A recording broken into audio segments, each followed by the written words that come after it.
بسم اللہ الرحمن الرحیم۔ السلام علیکم پیارے دوستوں، میں آج آپ کے ساتھ شیئر کروں گا قصہ ارطغرل غازی کا۔ غازی ارطغرل کون تھے؟ غازی ارطغرل وہ شخصیت ہیں جن کے مداحوں میں آج بھی کوئی کمی نہیں ہے۔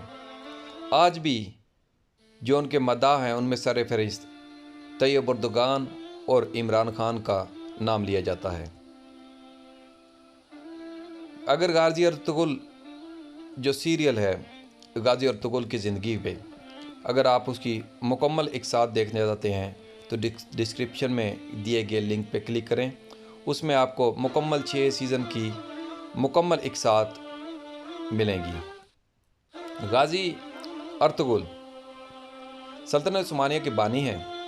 آپ کی پیدائش 1191 عیسوی میں ہوئی اور وفات 1280 عیسوی میں اور کچھ کتبین میں 1281 عیسوی میں بتائی جاتی ہے۔ بہرحال آپ ہی کے 3 بیٹے تھے، قندوز، ساؤچی اور عثمان، اور آپ کے تیسرے بیٹے عثمان 1291 یعنی کہ اپنے والد ارطغرل کی وفات کے تقریباً 10 سال بعد آپ نے خلافت بنائی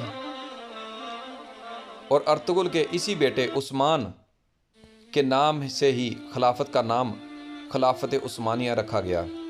لیکن اس سلطنت کی بنیاد ارطغرل غازی رحمۃ اللہ رکھ گئے تھے۔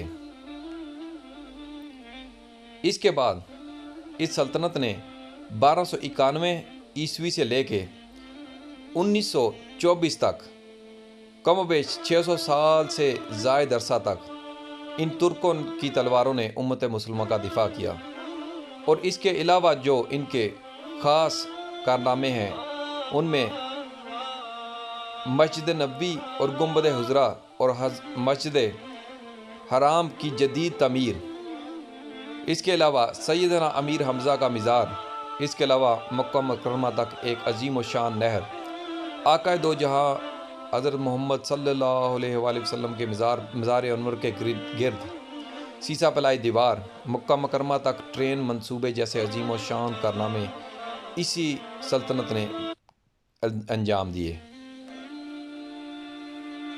ارطغرل غازی کا خاندان وسط ایشیا سے آیا تھا۔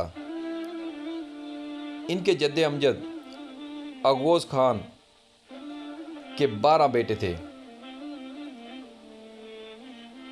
جن سے یہ 12 قبیلے بنے،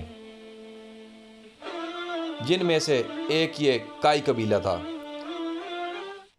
کائی قبیلہ جس سے ارطغرل غازی کا تعلق تھا۔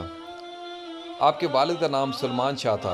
ارطغرل غازی کے 3 اور بھائی تھے جن کے نام سارم، زلجان، گلدارو، آپ کی والدہ کا نام ہائمہ تھا۔ آپ کا قبیلہ سب سے پہلے وسط ایشیا یعنی سینٹرل ایشیا سے ایران، پھر ایران سے اناتولیا آئے تھے۔ منگولوں کے یلغار سے نپٹنے کے لیے جہاں سلطان علاؤ الدین جو سلجوق سلطنت کے سلطان تھے اور سلجوق ترک سلطنت سلطان الپ ارسلان نے قائم کی تھی 1071 میں، بیزنطین بیٹل آف مازیکرت میں عبرتناک شکست دے کے سلطان الپ ارسلان تاریخ کی بہت بڑی شخصیت تھی اور اسی سلطنت کے آگے جا کے سلطان علاؤ الدین بنے تھے۔ اسی سلطان علاؤ الدین کے سائے تلے یہ 12 قبیلے آغو خان رہتے تھے، یعنی کہ کائی قبیلے سمیت 12 قبیلے اسی سلطنت کے تلے رہتے تھے، سائے تلے رہتے تھے، اور اس کائی قبیلے کے چیف ارطغرل بنے تھے۔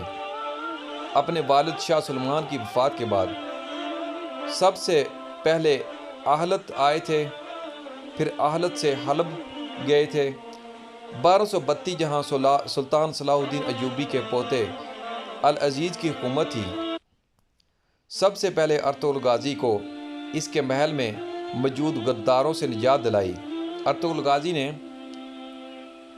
صلاح الدین ایوبی کے پوتے العزیز کی حکومت تھی، ان کو غداروں سے نجات دلائی جو ان کے محل میں موجود تھے۔ پھر اس سے دوستی کی، پھر سلطان علاؤ الدین کی بھتیجی حلیمہ سلطانہ سے شادی کی، جس سے آپ کو 3 بیٹے ہوئے، 3 بیٹوں قندوز، ساؤچی اور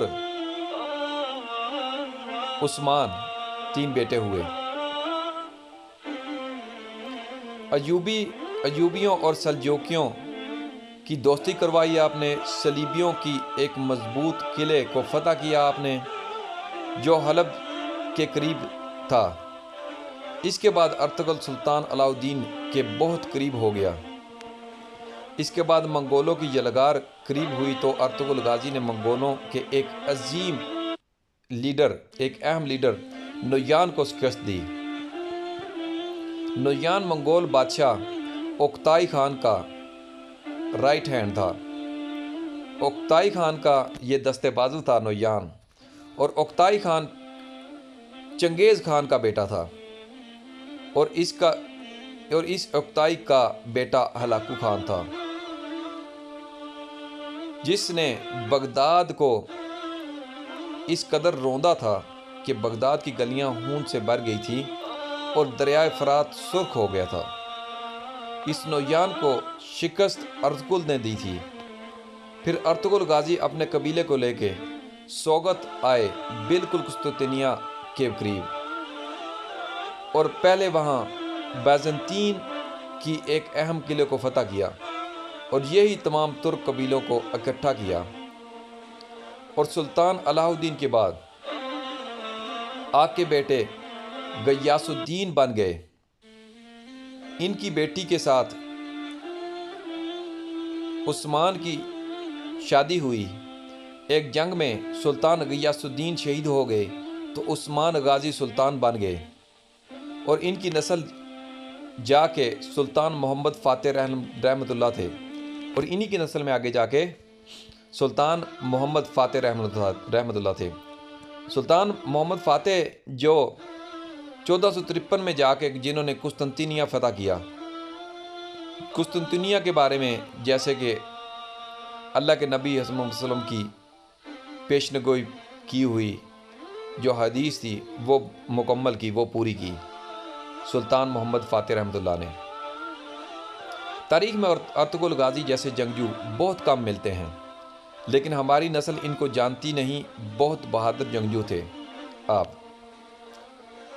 ہر واریر جنگجو اسلام میں گزرا اس پہ جس نے کچھ نہ کچھ اسلام کے لیے کیا، اور اس کا ایک روحانی پہلو ضرور ہے۔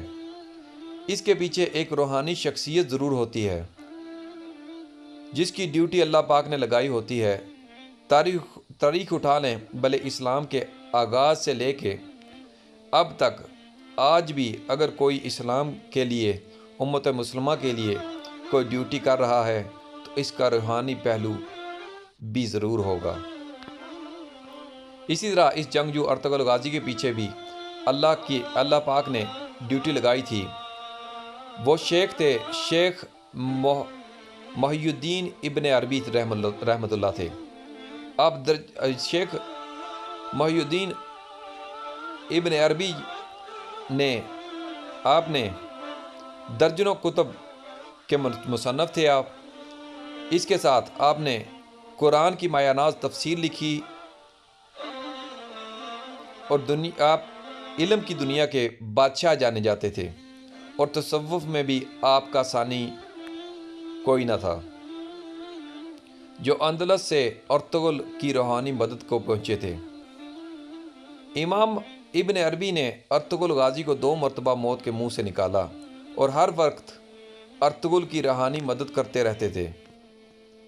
اللہ پاک ارطغرل غازی کا رتبہ بلند فرمائے اور ہزاروں رحمتیں ہوں ان پہ، آمین۔ اور اگر دوستو آپ اگر ایسا ہی کوئی قصہ کسی شخصیت کے بارے میں جاننا چاہتے ہیں تو کامنٹ میں اپنی رائے کا ضرور اظہار کریں، اور ویڈیو آپ کو اگر آپ یہاں تک میرے ساتھ ہیں تو امید ہے ویڈیو پسند آئی ہوگی۔ اگر ویڈیو پسند آئی ہے تو ویڈیو کو زیادہ سے زیادہ شیئر کریں۔ تو ملیں گے انشاءاللہ اسی پلیٹ فارم پر اگلی ویڈیو میں، تب تک کے لیے فی امان اللہ۔